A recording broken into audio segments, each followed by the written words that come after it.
What's up, YouTube? So, action-packed episode here this week of Arrow. So let's discuss it, and we'll break it down into top 10 moments and discuss some Easter eggs. So, we finally know what the plan is, and that is to absolutely annihilate Monument Point. However, poor old Havenbrook got the bullet instead.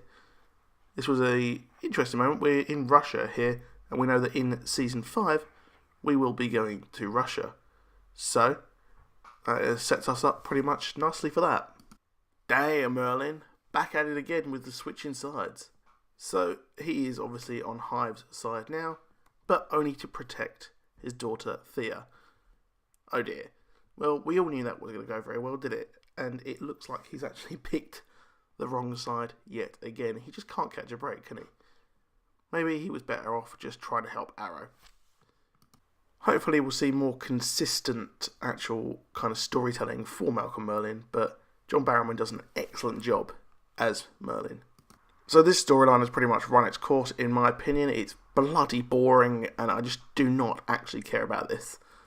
I mean, the whole Felicity and Oliver stuff it's testing the patience enough of the Rowettes on the show, but this is just a storyline that's really, really not needed at all.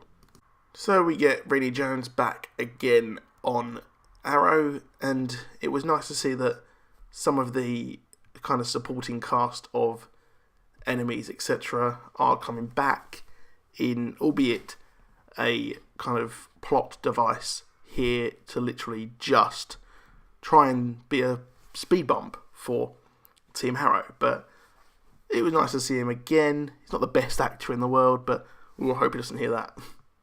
We've got the Calculator back. I'm not really sure why they've kind of put him right on the back burner, because I do like the actor and the character is actually really interesting, and the dynamic between him and Felicity was really funny this week. But I think if they do more Birds of Prey stuff, we will see him, because obviously he is in the Birds of Prey comic. So Felicity has been actually fired from her own company, which is going to set a big setup for the next season and possibly finale, because Team Arrow don't actually have their money anymore. So I'm not sure what's going to happen here. Is Ray Palmer going to come back from Legends of Tomorrow and take over his company? I don't think that will happen, but it's an interesting dynamic, and I think it will be good for the character development that none of them have any money and they'll have to improvise. So we saw here that the totem will not grant you complete invulnerability, but there's a tipping point, a kind of melting point for people who use the totem.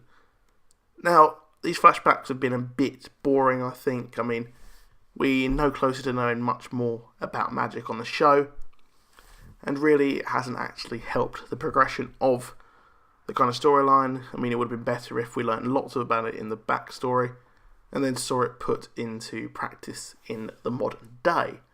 But anyway, we know there's more flashbacks coming, so it really is inevitable. Thea's scenes were a bit kind of boring, to be honest. I mean, we get this dude back to just be a speed bump for her, and sadly we get to see Alex croak it. Now, will he come back? I mean, it was electric shock, so they might be able to bring him back, but I can't really see that, because he was again just a plot device to get her to Monument Point, and in that kind of chamber Truman Show thing. So we have old Ollie's little Prison Break buddy kind of screwed over here in the fact that she has the magic and it's been consumed by her. Now, I'm not sure what's going to happen here. Is he going to have to put her down?